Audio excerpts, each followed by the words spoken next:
नमस्कार दोस्तों, मैं बीरेंद्र सिंह आपके अपने YouTube चैनल अपूर्व GS 24x7 पर आप लोग का पुनः एक बार स्वागत है। इस GS श्रृंखला में हम लोग देख रहे हैं संविधान में देख रहे हैं राष्ट्रपति से जितने भी क्वेश्चन बन सकते हैं उस सब की हम लोग एक एक करके चर्चा कर रहे हैं। पिछले वीडियो में हम लोगों ने देखा है राष्ट्रपति की योग्यता, राष्ट्रपति का निर्वाचन मंडल, राष्ट्रपति की शक्तियाँ, इन सब की चर्चा की है। इसी शक्तियों की चर्चा करते हुए हम लोग आगे बढ़ते हैं और राष्ट्रपति के जो न्यायिक शक्तियां हैं इसके बारे में हम लोग आज चर्चा करेंगे। लेकिन जिन लोगों ने पिछला वीडियो नहीं देखा वह पिछला वीडियो अवश्य देख लें, क्योंकि परीक्षा के क्वेश्चन की दृष्टि से बहुत महत्वपूर्ण पिछला वीडियो है। तो आइए हम लोग अब देखते हैं न्यायिक शक्तियाँ। और जो लोग इस वीडियो को पहली बार देख रहे हैं वह चैनल को अवश्य सब्सक्राइब कर लें। तो चलिए हम लोग देखते हैं अब राष्ट्रपति की न्यायिक शक्तियां। जो राष्ट्रपति के न्यायिक शक्तियां हैं, इस न्यायिक शक्तियों में एक क्षमादान की शक्ति है। यही सबसे महत्वपूर्ण, हमको यही पढ़ना है। और ये जो क्षमादान की शक्ति है, संविधान के अनुच्छेद 72 में इसका उल्लेख किया गया है। इस क्षमादान के तहत राष्ट्रपति कुछ क्षमा करता है अपराधियों को। वो कौन कौन से हैं हम उसकी चर्चा करते हैं। सबसे पहला आता है क्षमा। इसमें दंड और बंदीकरण दोनों हटा दिया जाता और दंड पूर्णतः मुक्त कर दिया जाता है। यानी कोई भी अपराधी है, कोई किसी भी प्रकार का अपराध किया है तो इसके तहत राष्ट्रपति व्यक्ति का पूरी तरह से उसको क्षमा कर देता है। यानी वो व्यक्ति अगर कोई अपराध किया है तो अपराध करने से पहले जैसी स्थिति उसकी थी उस स्थिति में ला देता है राष्ट्रपति। इसके तहत चाहे मृत्युदंड हो चाहे कारावास हो, पूरा का पूरा इसके तहत समाप्त कर दिया जाता है इस क्षमा के शक्ति के तहत। अगला अगर हम बात करते हैं आता है प्रविलंबन। इस प्रविलंबन में जो मृत्युदंड दिया गया है इसको अस्थायी रूप से क्या निलंबित कर दिया जाता है। यानी कोई व्यक्ति है, उसको मृत्युदंड दे दिया गया है तो उसको 1 महीना 2 महीना 4 महीने के लिए क्या है, उसके मृत्युदंड को क्या कर दिया जाता है, टाल दिया जाता है। जिसका स्वरूप दोषी को क्षमादान या दंड के स्वरूप में परिवर्तन करने के लिए याचना का समय दिया जा सके, इसके तहत किया जाता है। अगले अगर हम बात करते हैं तो आता है परिहार। परिहार में यह किया जाता है जो दंड का स्वरूप या प्रकृति है इसमें परिवर्तन नहीं किया जाता है। याद रखिएगा, इसमें कोई परिवर्तन नहीं किया जाता है। इसमें यह किया जाता है कि जो उसकी अवधि है केवल वो घटा दी जाती है। जैसे किसी व्यक्ति को 2 वर्ष का कठोर कारावास है तो उसको 1 वर्ष के कठोर कारावास में कर दिया जाता है। यानी इस परिहार में केवल यह किया जाता है कि जो उसका समय है, जो पीरियड है, उसको केवल कम किया जाता है।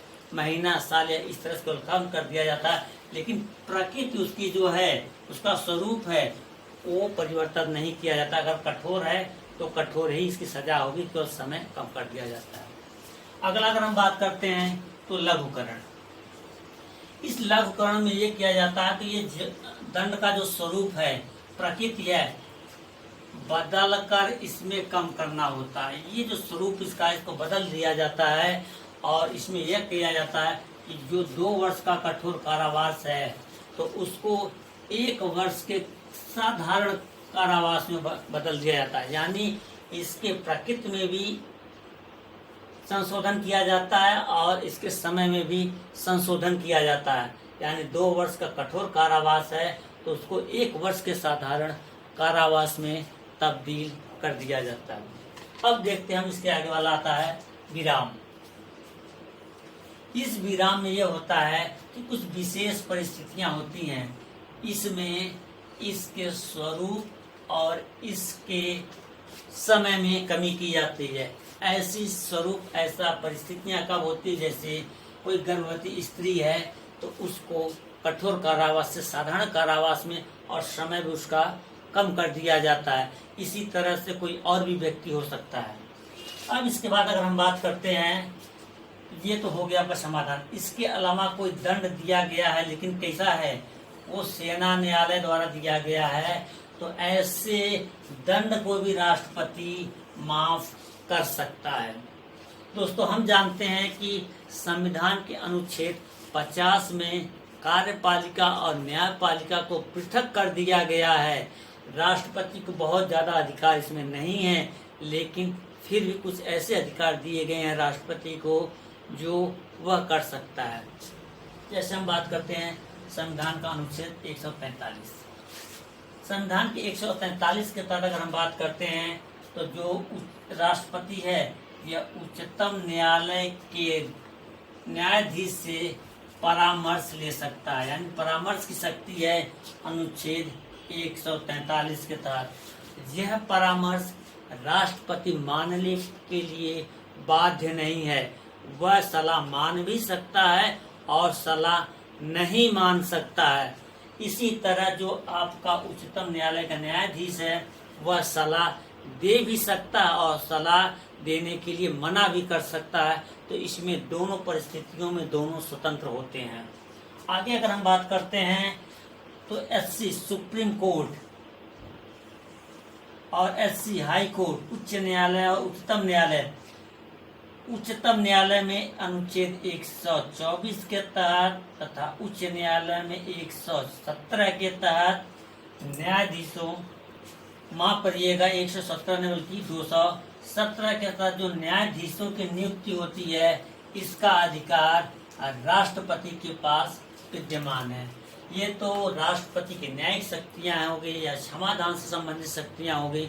अब इसके बाद हम देखते हैं जो राष्ट्रपति के आपातकालीन शक्तियां हैं, उसके बारे में चर्चा करते हैं। अब हम यह जो शक्तियां आपातकालीन है, यह 3 प्रकार की शक्तियां होती हैं। राष्ट्रीय आपात, राष्ट्रपति शासन और आपका वित्तीय आपात होता है। तो इसमें हम लोग सबसे पहले देखते हैं आपका जो राष्ट्रीय आपात। यह जो राष्ट्रीय आपात है, संविधान के अनुच्छेद 352 के तहत यह लगाया जाता है। यह 3 आधारों पर लगाया जाता है, युद्ध है, बाह्य आक्रमण और सशस्त्र विद्रोह है। इन 3 आधारों पर यह आपातकाल लगाया जाता है। लेकिन जो सशस्त्र विद्रोह है, यह संविधान के मूल में नहीं था। यहाँ पर लिखा हुआ था आंतरिक अशांति।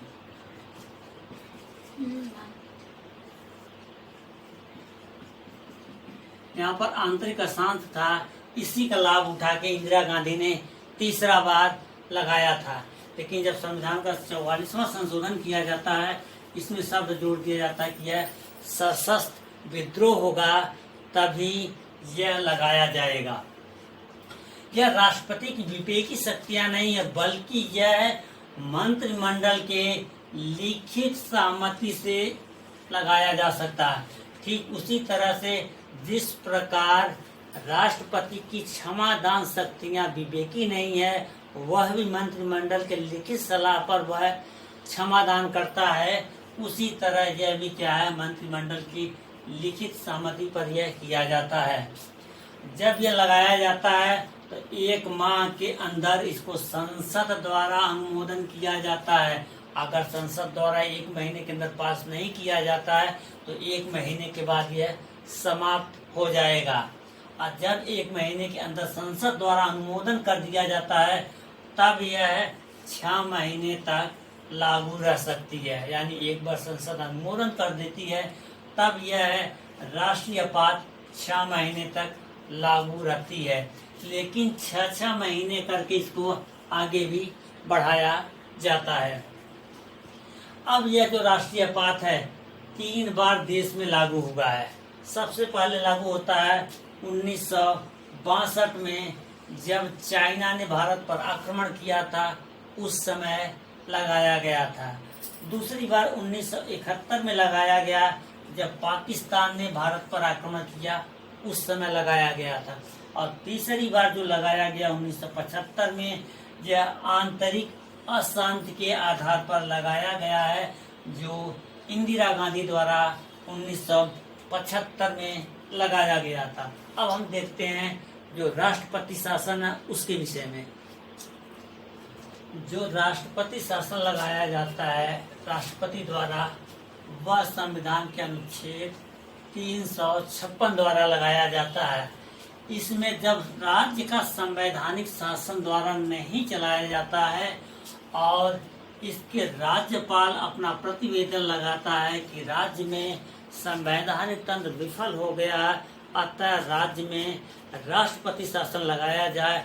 जब ये राज्यपाल अपना अनुमोदन, अपनी रिपोर्ट लगाता है राष्ट्रपति के पास, तब राष्ट्रपति 356 का प्रयोग करते हुए यहाँ पर राष्ट्रपति शासन लगा देता है। और जब राष्ट्रपति शासन लगा दिया जाता है तब इसको 2 माह के अंदर संसद द्वारा अनुमोदन किया जाना चाहिए। अगर संसद द्वारा 2 माह के अंदर अनुमोदन नहीं किया जाता है तो राष्ट्रपति शासन उस राज्य में पुनः बहाल करना पड़ता है।